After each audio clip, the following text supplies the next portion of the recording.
Ciao a tutti amici, in questo nuovo video farò contenti alcuni di voi perché vi farò vedere come variare la velocità di questo motore a induzione per lavatrici.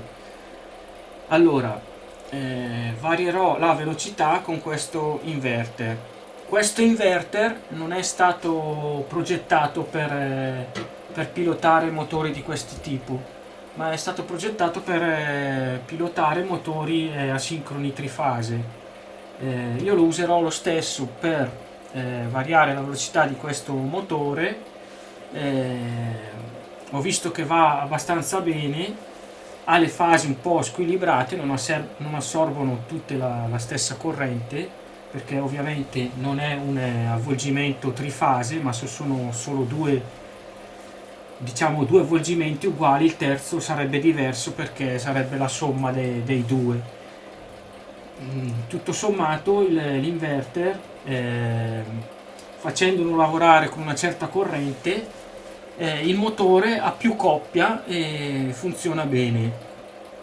Sono riuscito ad ottenere anche più coppia rispetto a quando viene collegato con il suo condensatore. Allora, nei video precedenti vi avevo fatto vedere come collegare il motore. Io adesso l'ho collegato provvisoriamente, vi faccio un breve rinfresco ma veloce. Allora, collegando il motore senza condensatore, adesso non sto lì a farvi vedere i collegamenti perché li ho già fatti vedere nel video che avevo fatto per i collegamenti del motore a induzione. Allora, senza condensatore, praticamente se io collego il motore abbiamo questo assorbimento di 1,16, ma adesso sto utilizzando la bassa velocità, ma il motore non ha coppia, vedete, si ferma subito. Se io collego il condensatore, questo motore avrà anche un'altra fase sfasata di 90 gradi che permetterà di avere maggiore coppia e di avere il senso della direzione giusta. Vedete, ha molta più forza. Per fermarlo ci vuole molta più forza.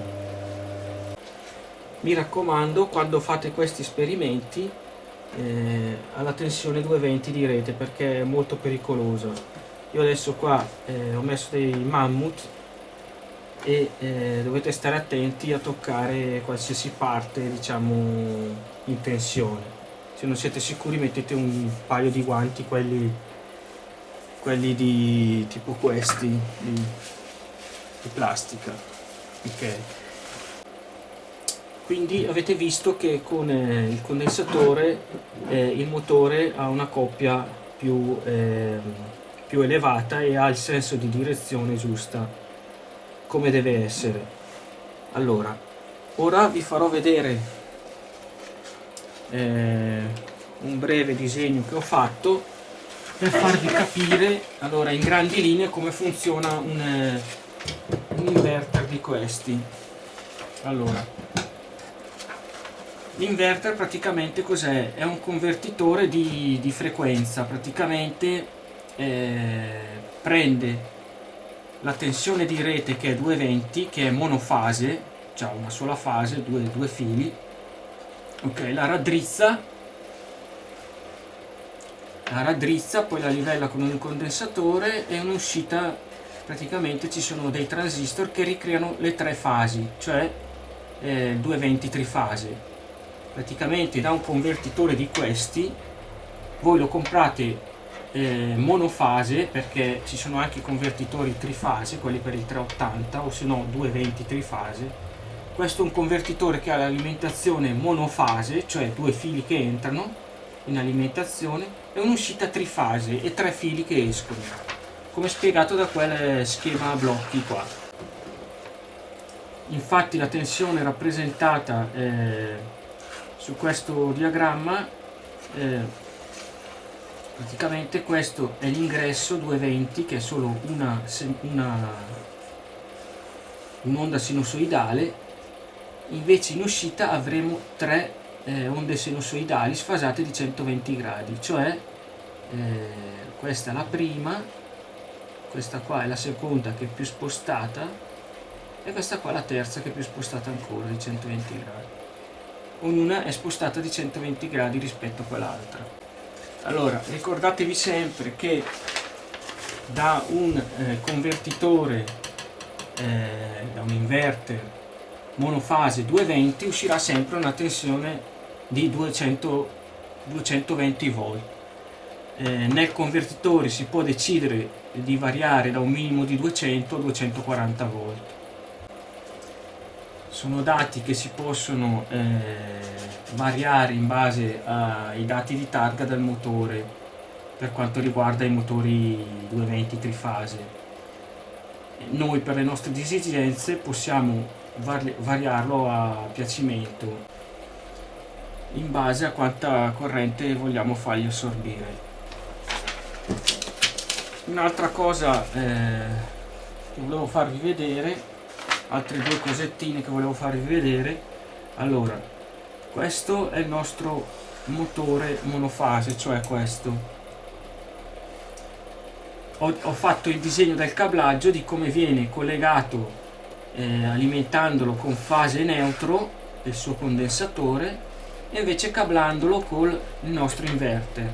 Qua dal nostro inverter abbiamo le tre fasi di uscita, andranno collegate ai tre morsetti, una al primo morsetto, l'altra al secondo e l'altro al terzo.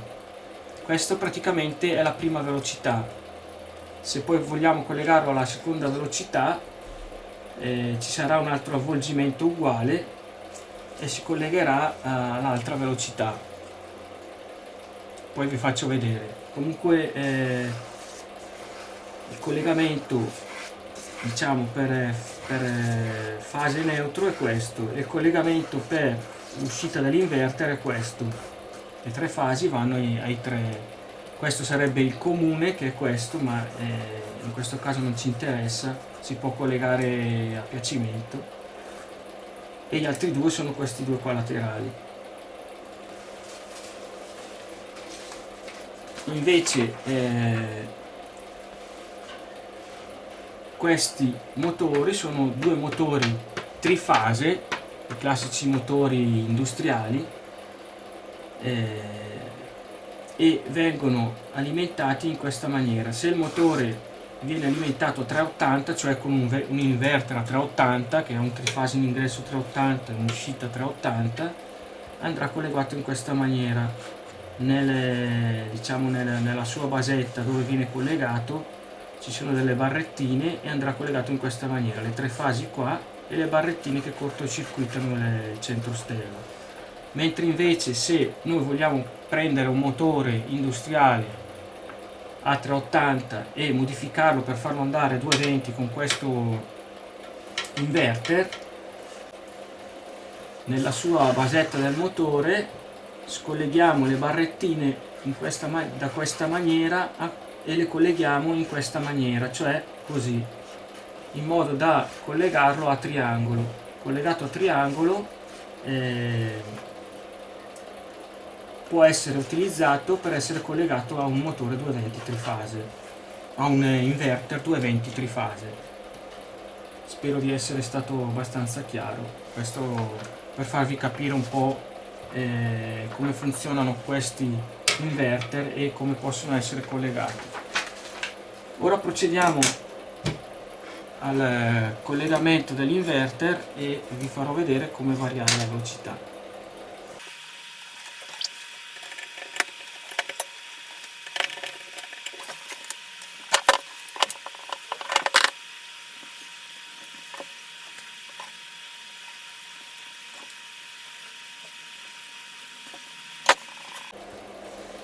Questo è l'interruttore che ho usato per accendere e spegnere, per dare il comando all'inverter.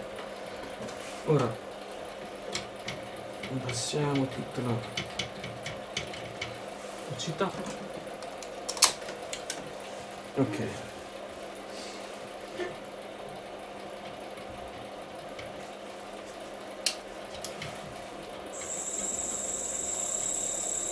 Vedete che comincia a ruotare. Andiamo subito a 50 Hz, questa è la frequenza, questa che vedete, e questo è l'assorbimento 0,80. Vediamo che forza ha molta più forza di prima con tre fasi, non riesco neanche a bloccarlo e assorbe di meno di prima. Allora, questo motore normalmente ha due velocità, una a 420 giri e l'altra a 2008. Cosa significa? Significa che ha 4 avvolgimenti, 2 sono per la bassa velocità, avanti e indietro, un avvolgimento per l'avanti e un avvolgimento per l'indietro, e 2 per l'alta velocità, avanti e indietro, in base a come vengono collegati.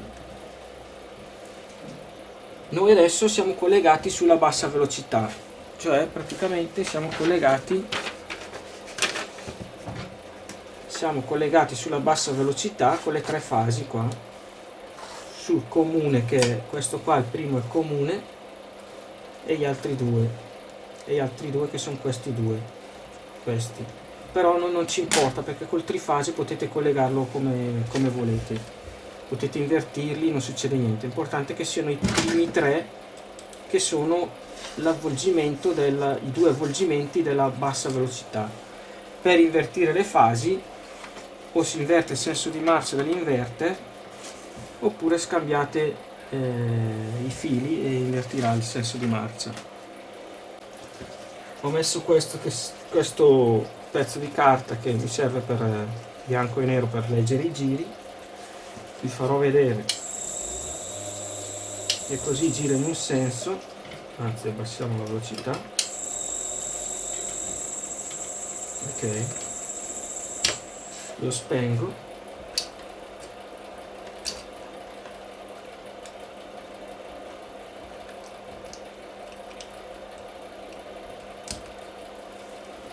Cambiando, vedete che gira nell'altro senso, ok, così gira a destra. Non è importante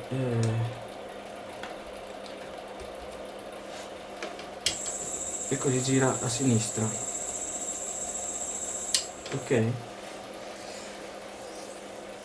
Allora, adesso arriva la parte più complicata. Allora, per variare la velocità di un motore come questo, bisogna variare la sua frequenza. Cosa vuol dire variare la sua frequenza? Variare quante volte al secondo la semionda passa per il suo positivo e il suo negativo. Allora, la frequenza di rete è 50 Hz e varia 50 volte al secondo. Il motore a 50 Hz abbiamo detto che in bassa velocità fa 420 giri e in alta velocità 2008. Il convertitore ha la possibilità di andare da un minimo di 0, qualcosa Hz fino a un massimo di 200 Hz, ok? Però lui ha varie impostazioni per la sua coppia, per la frequenza, per gli ampere, in base praticamente a quanta tensione gli si dà, lui assorbe più o meno corrente. Quando gli si dà più tensione, lui assorbirà più corrente e avrà più coppia, e quando gli si dà meno tensione, praticamente la coppia sarà minore. Ora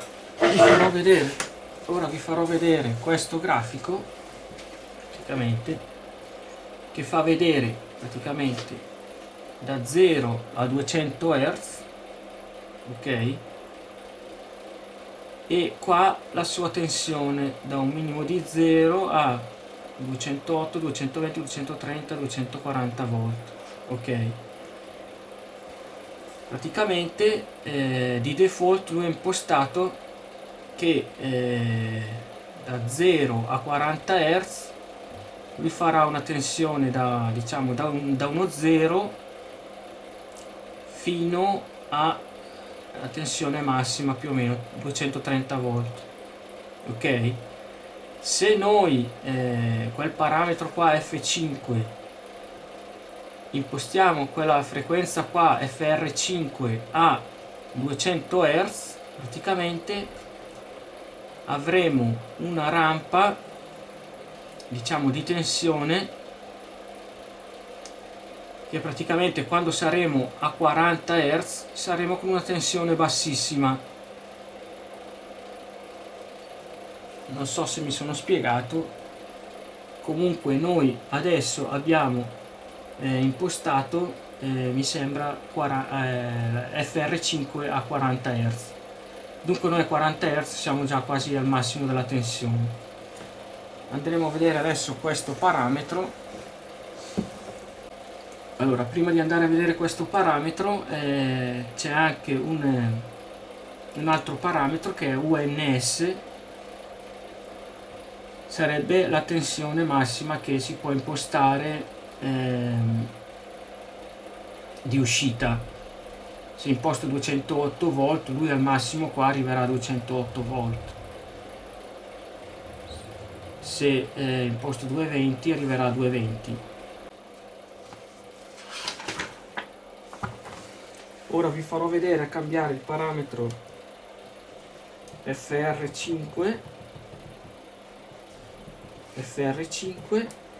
che adesso è impostato a 70, non è impostato a 40, dunque si poteva avere anche più tensione. Lo imposterò a 200 al massimo.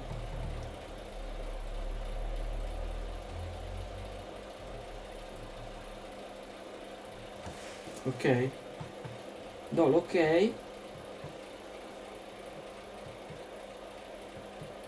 Qua andiamo a leggere la frequenza adesso.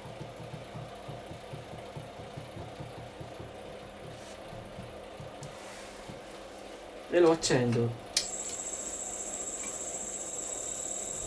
Vediamo che l'assorbimento sia molto ridotto.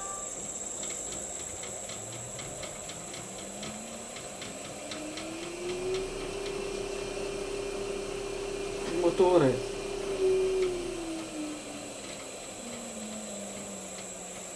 ha un assorbimento molto più basso e anche a 50 Hz noi riusciamo a fermarlo come niente, vedete. Se avete un inverter di un'altra marca, dovete andare a guardare tutti i parametri che sono legati alla tensione frequenza, ok, tipo questo. Poi noi qua in questo inverter ne abbiamo un altro che è questo, il parametro, che è questo qua, tensione frequenza, che di default è impostato a 20, adesso io ce l'ho impostato a 100. Andremo ad abbassarlo ulteriormente e vedremo che il motore risulterà proprio con poca coppia, oltre a quel parametro qua che decide a che frequenza alzare la tensione. Vi faccio vedere subito. Adesso questo parametro UFR era impostato a 100, settiamolo a 20, ok, lo accendiamo e vedete già dall'assorbimento, abbassiamo la velocità, vediamo già che l'assorbimento alla bassa frequenza siamo a 20, 0,20 ampere. Infatti il motore si ferma proprio con poco sforzo. Ora vi faccio un esempio per impostare l'inverter con una coppia molto elevata che non riuscirò neanche a frenarlo. Andiamo a vedere subito. Se io imposto un UFR come prima, diciamo di 100,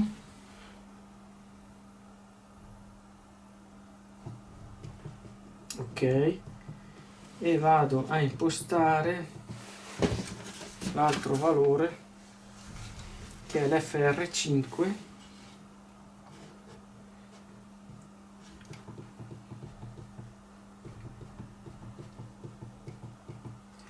FR5 lo impostiamo al minimo, mettiamolo al minimo, che se non sbaglio è 40 di default.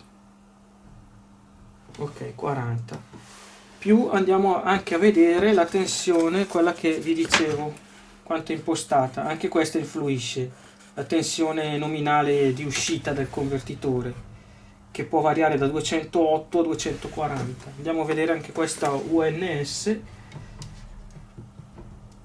Logicamente, se avrete un inverter diverso, dovete andare a cercare questi parametri. Allora, l'UNS è impostata già a 240 al massimo. Vedete che si può fare 230, 220, 208.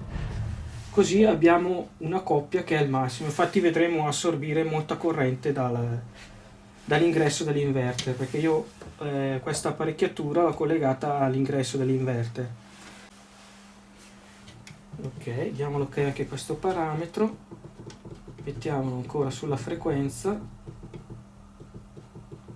visualizziamo la frequenza FR5. Ok, siamo, no, non è questa, la frequenza è FRH, siamo a 58 Hz. Ok, abbassiamo, partiamo. Vedete adesso che il motore ha già anche i bassi giri, sta assorbendo già 0,68, 0,70 e ha una forza che io non riesco a frenare. Aumentiamo, sentite anche il rumore che è cambiato perché arriva più tensione al motore. Io non riesco proprio a frenarlo, vedete che non riesco neanche a fermarlo e la corrente praticamente è salita a 2 A. Il motore così non può andare per 2 A sempre, sarebbe troppo tanta la corrente per questo motore, perché abbiamo visto che col suo condensatore il massimo che assorbiva era 1 A. Vediamo ad aumentare la velocità cosa succede. Aumentando la frequenza diminuisce l'assorbimento, vedete,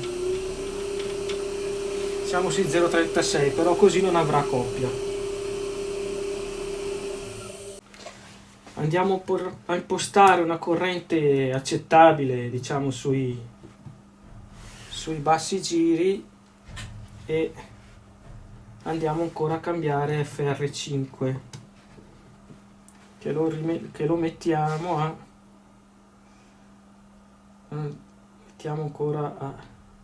mettiamolo a 70. Ok, 70. Questo, l'altro parametro è UFR impostato a 100, impostiamolo a 50. UFR 100, impostiamolo a 50.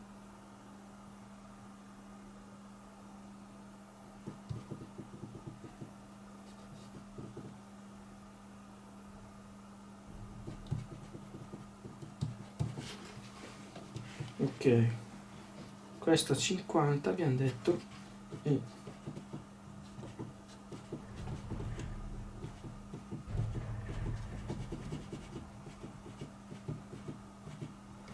UFT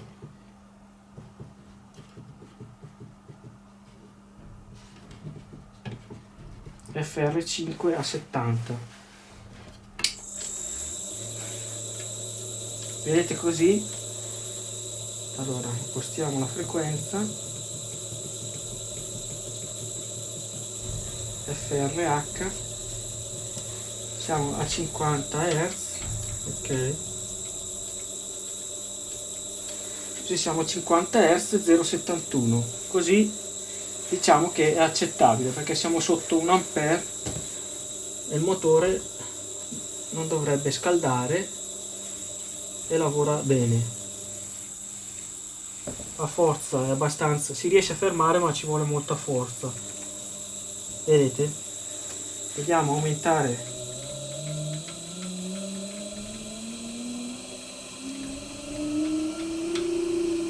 Vediamo quanti giri può arrivare, però perderà di coppia. Infatti adesso così è molto debole.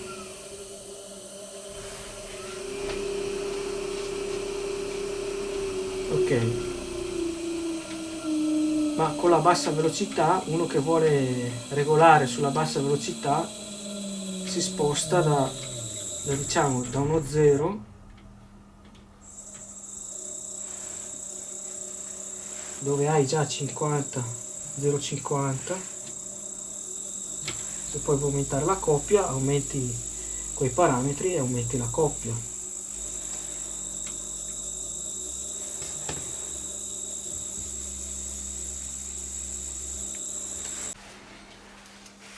Ora andiamo a vedere la velocità. Metterò questo foglietto con il nastro nero e lo sfondo bianco, così vedremo che velocità raggiungiamo con l'avvolgimento collegato con l'avvolgimento della prima velocità. Allora accendiamo. Allora, così abbiamo una velocità di 155 giri minuto. A 50 Hz dovremmo avere più o meno quello che c'è scritto sul motore, 420 più o meno. Qua siamo a 50 Hz. Ok, 50 Hz. Dovremmo essere intorno ai 400 qualcosa giri. Infatti siamo 490. Siamo un po' più alti.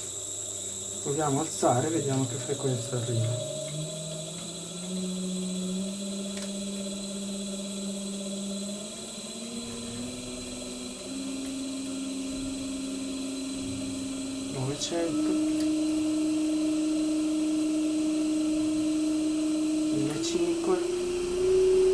Vediamo al massimo 200 Hz.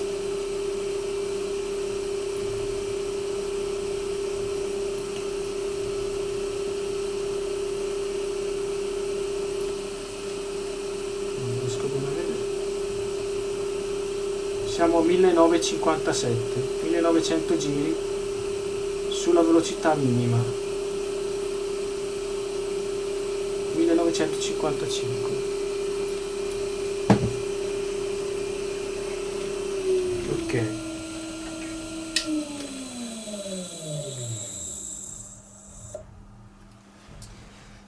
Diciamo che collegato sulla bassa velocità sembra reagire abbastanza bene il motore.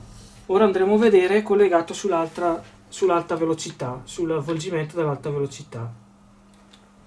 E qui già gli avvolgimenti non sono uguali, nel senso che i due avvolgimenti non hanno la stessa resistenza. L'avevo già visto in precedenza. Mentre invece sulla bassa velocità i due avvolgimenti hanno la stessa resistenza. Qua bisogna stare un po' più attenti, perché la corrente si alza subito. Allora, proviamo ad accendere e passiamo un attimo perché era partito al massimo e vediamo subito, vi faccio vedere una cosa, che il motore un po' vibra. Vedete come fa? Non so se è il fatto dell'avvolgimento, che i due avvolgimenti non hanno la stessa resistenza, oppure se è proprio la costruzione, diciamo, che è diversa degli avvolgimenti. Sentite come fa, vedete come fa? Va a scatti. Invece sulla prima velocità è molto più lineare. Non so se proprio dato dal fatto della resistenza dei due avvolgimenti che è diversa, perché io l'avevo visto quando ho provato con l'ometro, rispetto a quelle diciamo alla bobine della bassa velocità. Alzando la velocità questo tremorio scompare.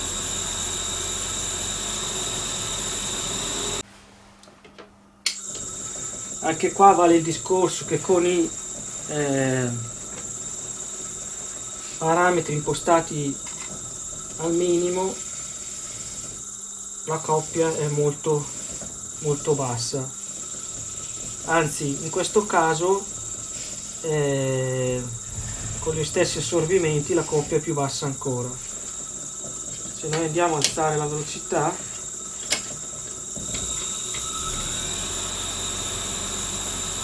già a 50 Hz, adesso qui la coppia è aumentata un po', perché infatti vedete che è aumentata anche la corrente. Aumentando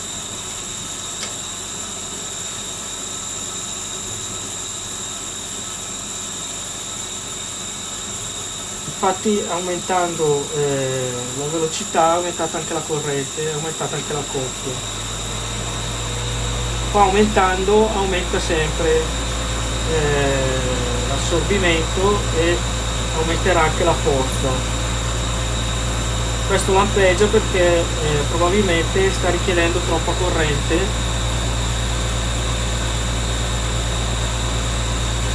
Vediamo cosa succede.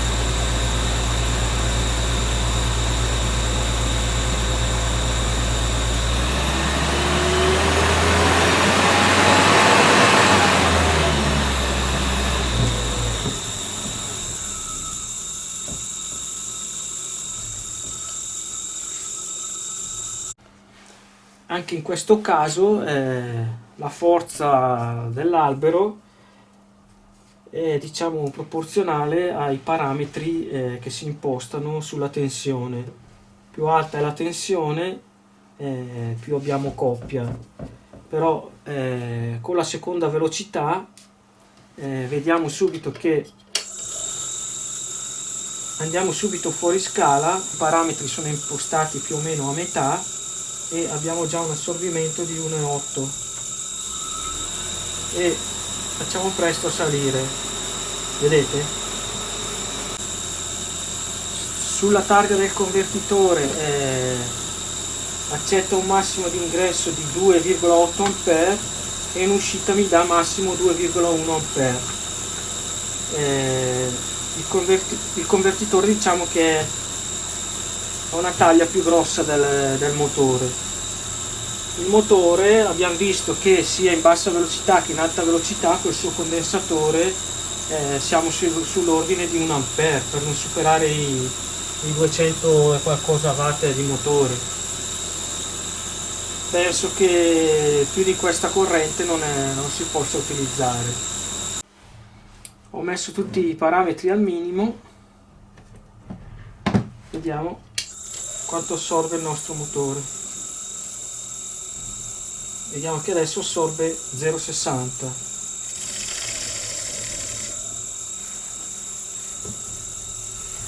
Andiamo a vedere le velocità.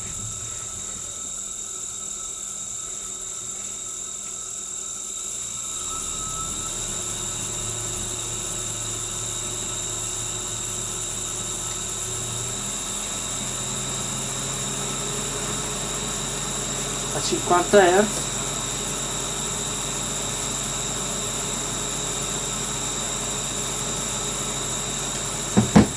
Allora, non riuscivo a leggere bene la velocità, probabilmente questione di riflessi. Allora, vediamo che siamo a 50 Hz, dovremmo essere intorno ai 2800 giri. Allora, lo vedrete al contrario.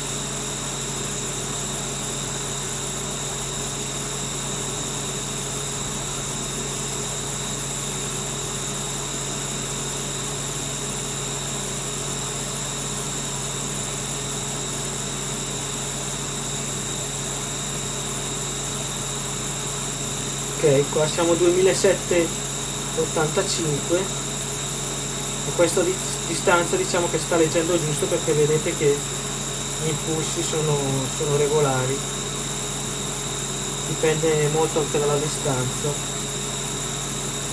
Proviamo a alzare.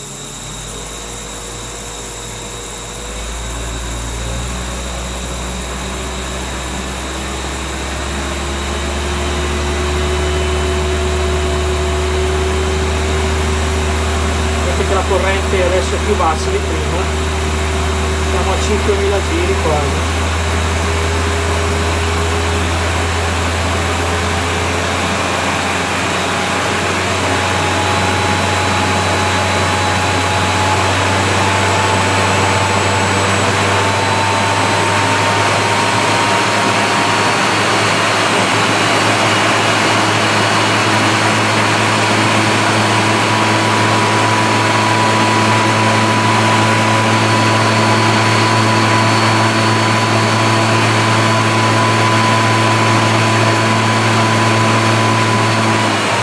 Passiamo perché abbiamo superato di molto la corrente. Comunque avete visto che si può variare questa velocità.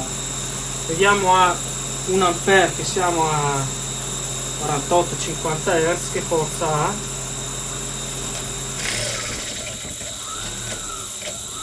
Ovviamente adesso siamo un po' impostati al minimo. Spegniamo il tutto, passiamo un po' la velocità. Ok, allora in sostanza diciamo che si può variare la velocità di questo motore, anche se io consiglierei di usare sempre la prima velocità, cioè questa più bassa, che si riesce a controllare meglio il motore, sia con la tensione e frequenza si riesce a controllare meglio, si riescono a controllare meglio gli ampere. Come vi ripeto, questo diciamo inverter non è fatto per questo motore. Abbiamo visto che diciamo l'avvolgimento basso abbiamo una bella coppia, anzi abbiamo una coppia maggiore rispetto al cablaggio col monofase e il condensatore. Se qualcuno volesse fare qualche esperimento per qualche applicazione può benissimo farlo. L'importante è sempre non superare la soglia di 1 ampere, massimo 1 ampere e mezzo, e controllate sempre se il motore scalda. Se scalda tanto, se comincia a superare i 50 gradi, vuol dire che non state andando nella direzione giusta, diciamo. Se vi è piaciuto il video mettete un mi piace e iscrivetevi al canale.